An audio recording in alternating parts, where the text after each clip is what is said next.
Hi guys, आं दिदोम blog YouTube चेनेलनिफ्राय बयखौबो आंनि गोसो गोरबोनिफ्राय खुलुमनायखौ जासिहरग्रोनाय थाबाय।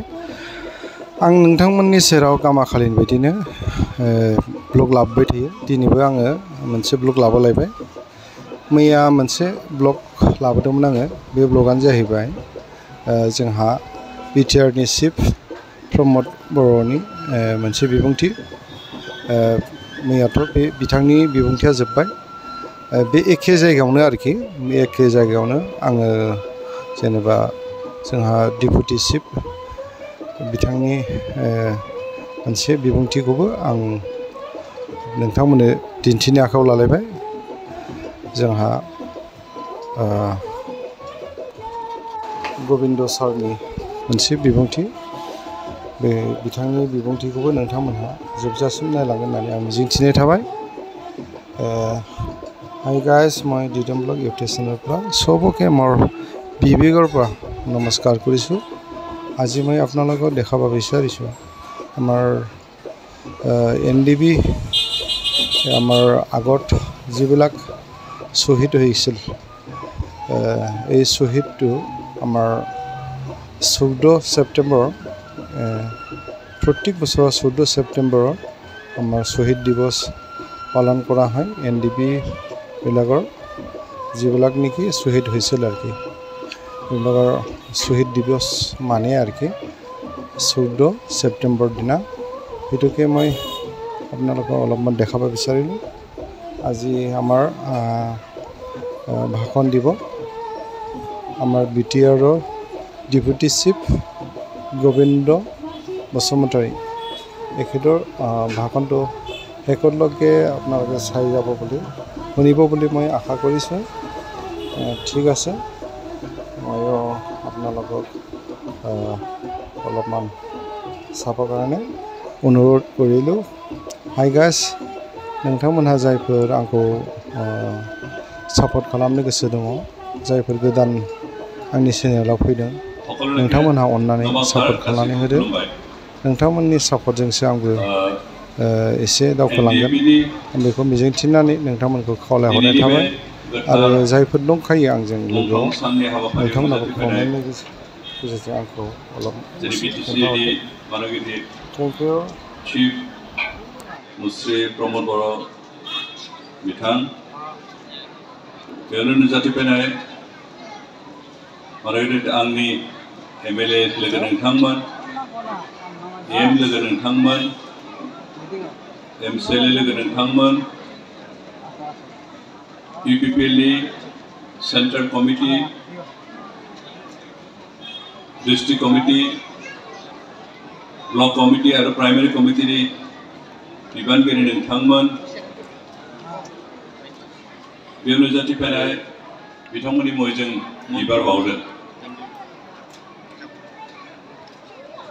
नोंथांमोन साफ्रोमखौ साबायखर होदों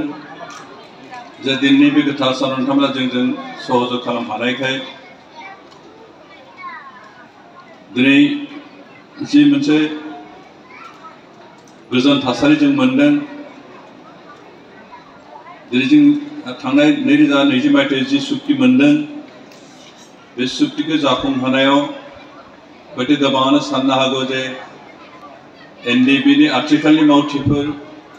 आरो दुलाराय बर' फरायसाफोरनि जिथु नांनाय हास्थायनाय, बिनि थाखायसो बे सुक्ति जादों होननानै हयथ' गोबाङा साननो हागौ। नाथाय बे बाथ्राया गोरोन्थि जागोन जायफ्रा बेबायदि सानदों। मानोना दिनै NDBनि नामाव जायफ्रा मुंख्लं जालांबाय, जिउ बावलांबाय, दुलाराय बर' फरायसा आफादनि सोमावसारनाय समाव जायफ्रा मुंख्लं जालांबाय, BLTनि सोमावसारनायनि मुङाव जायफ्रा मुंख्लं जालांबाय, गावनि थै आरो जिउखौ बावबाय,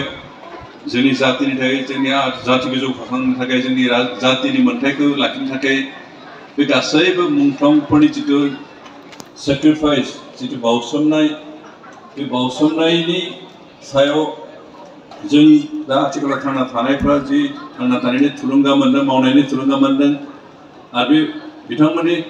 सेक्रिफाइसनि सायाव बिथा खालामनानै जों सोमावसारनायखायसो बे सुक्तिया जाफुंदों। आरो बेवहाय दिनै नोंथांमोना दुलाराय ओनसोलनि, दुलाराय बिटिआर ओनसोलनि गासै जाति जनगोष्ठीफोरनि सुबुंफ्रा जोंखौ आरो मदद हेफाजाब खालामदों। आरो बे सुबुंनि जितु समर्थन सुबुंनि जितु हास्थायनाय नाजानाय सोमावसारनायजों प्रति जितु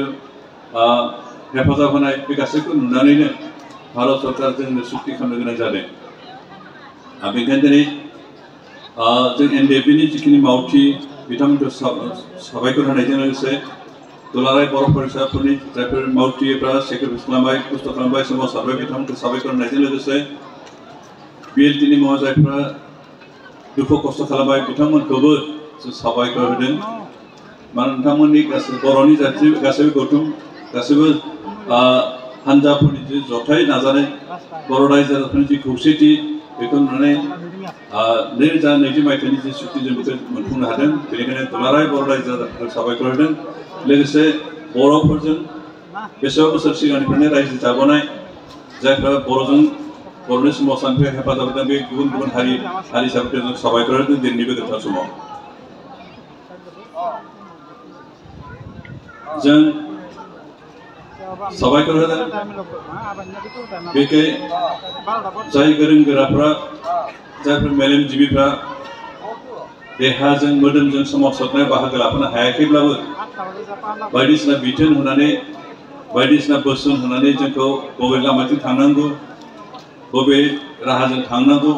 बेबायदि राहाफोरखौ दिन्थिनानै जोंखौ बोसोन होनायखाय जाय मेलेमजिबिफोरनि बोसोन होनायाव जों लामाफोरखौ थिग मथे बेंना लानानै सोमावसारनायखौ जोबजासिम लांनो हादों बेनि थाखाय जों दिनै मेलेमजिबि जायफोर जोंखौ बोसोन होबोदों जोंखौ गाइड खालामदों बिथांमोनखौ साबायखर होदों दिनै बिथांमोननि सेक्रिफाइसनि सायावनो सुक्तिया जादों आरो सुक्ति जाखांनायनि उनाव दिनै जों गोजोन थासारि मोनदों बेनिखायनो बे गोजोन थासारिखौ लानानै जों उन समनि समाजखौ जोंनि उन जोलैखौ बोरैहाय दैदेनलांनांगोन बोरै सामलायलांनांगोन जोंनि ओनसोलखौ जोंनि ओनसोलाव थानाय रायजो राजाफोरनि जेंनाफोरखौ बोरै बोस्रांनांगोन टाइगार बेबायदि बे ओनसोलावनो गोबां दंमोन बिथांमोननि जि सेक्रिफाइस बे सेक्रिफाइसखौ नायनानै जोंनि उननि समाजखौ बोरै दाखांनांगोन बेफोरनि सोमोन्दै जोंनि बे ओनसोलखौ बिटिआर ओनसोलखौ सोलोंथाइनि बिथिङाव रांखान्थिनि बिथिङाव सोदोमस्रिनि बिथिङाव हारिमुनि बिथिङाव जों बोरैहाय जौगाखांहोनो हागोन जोंनि थुनलाइ जोंनि राव जोंनि हारिमुखौ जों बोरैहाय मोजांनिफ्राय मोजांसिन खालामलांनो हागोन जौगानायनिफ्राय जौगालांनायसिमहालागै खामानि मावलांनो हागोन बेफोरनि थाखाय लामा दिन्थिनाय जों दिनैहाय बे नुजाथिनाय गासैबो रायजो राजाजों लोगोसे मेलेमजिबि बिथांमोनखौ खावलायदों नामा सोद्रोमाल' मोननो गोनां दंसै बेखौ होनाय जागोन बेनिफ्राय जायफोर जिउ बावलांबाय बिथांमोना 5 लाख करि होनायनि माबा दंमोन बेयाव इतिमধ্যে 552 होनाय जाबाय आरो बाखि दंबावो बिथांमोनखौ होनाय जागोन बेनिखायनो जाय न'खरफ्रा दासिमहालागै बेबायदि माबाफोरखौ मोनाखै मुंख्लंनि मुङाव होनाय जि हेफाजाब मोनाखै बिथांमोना नेटानै थाथ'नो गोनां जों खावलायदों बिथांमोननोबो होनाय जागोन आरो बेखौ होनायनि प्रसेसा दा सोलिगासिनो दं बेनिखायनो सम सम पुलिसफोर नोंथांमोननि न'खरफ्राव फैनानै भेरिफिकेसन खालामनो हागौ थारैनो NDFB-नि नंमारगौना नङामोन थैमारदोंना थैमाराखैमोन थैदोंब्ला बिथांमोननि डेथ सार्टिफिकेट दंना गैया पस्टमर्टेम रिपर्ट दंना गैया बेबायदि बाथ्राफोरखौ मिथिनो थाखाय भेरिफिकेसन खालामगासिनो दं बिथांमोननि सोंनायफोर नोंथांमोना जाहाथे गासैबो रोखा रोखा प्रमाणफोरखौ होयो रिपर्टफोरखौ जाहाथे होयो आं बेखौनो खावलायदों आं गोबां बाथ्रा बुंनो सानाखै दिनै नोंथांमोन साफ्रोमखौ साबायखर होदों NDFB-नि बारग' आफादगिरि हिसाबै आरो बिटिआर ओनसोलनि सासे दैदेनगिरि हिसाबै नोंथांमोन साफ्रोमखौ खावलायदों जे दिनैनि बे हाबाफारियाव नोंथांमोना बाहागो लाफैनो बेनिखायनो धन्यबाद लोगोसे दिनै बिटिआर सरकार माबायदि हाबाफारि लानानै बे समाजखौ जौगाखांनो खामानि मावदों बेफोरनि सोमोन्दै आं गोबां बाथ्रा बुंनो सानाखै जा मानबगुदि चिफ दंफैयो जा मानबगुदि रन्जित बसुमतारी दंफैयो बिथांमोना बुंगोन बेनिखायनो आं दिनै बेखिनि बाथ्राजोंनो नोंथांमोन साफ्रोमखौबो बे NDFB-नि मुंख्लं सानाव बरायबाय जोंहा जायनि नामा दिनै बे हाबाफारिखौ खुंदों बेखौ बांबुरगारा बिथाङा 1988 मायथाइनि दिनैनि तारिखाव मुंख्लं जादोंमोन आरो बिनि उनाव गोबां दंफोर जा प्राय 1000निख्रुइ बांसिन बेबायदि मुंख्लं जादों जों साफ्रोमखौबो आलादा आलादा खुंनो हाया बेनिखायनो जदिव दिनै बांबुरगारानि मुंख्लं सान होननानै खुंदों अब्लाबो बेयाव गासैबो जोंनि NDFB-नि नामाव जेसेबां सेक्रिफाइस जादों जेसेबां जों जिउ बावलांबाय फैनानै थांबाय बिथांमोन गासैबो दिनै बे सानसेयावनो सेप्टेम्बरनि 14 अक्ट' खालिनो जों गासैनि थाखायबो गोसोखांनाय बिथांखौ सनमान होयो आरो दिनै बे माखौ जों बे प्रसेसखौ बे माखौ हाबाफारिखौ जों प्रेक्टिकेसन लागोन सिगांफोर लाबोदों दाबो लागोन आरो दिनै बेनिखायनो बे हाबाफारि जाहाथे नोंथांमोन साफ्रोमखौबो साबायखर होनानै दिनै बे हाबाफारिखौ बेखेवबाय होननाय फोसावनायजों लोगोसे नोंथांमोन साफ्रोमखौबो बे आफादाव बरायनाय जाबाय गोजोन्थोंसै।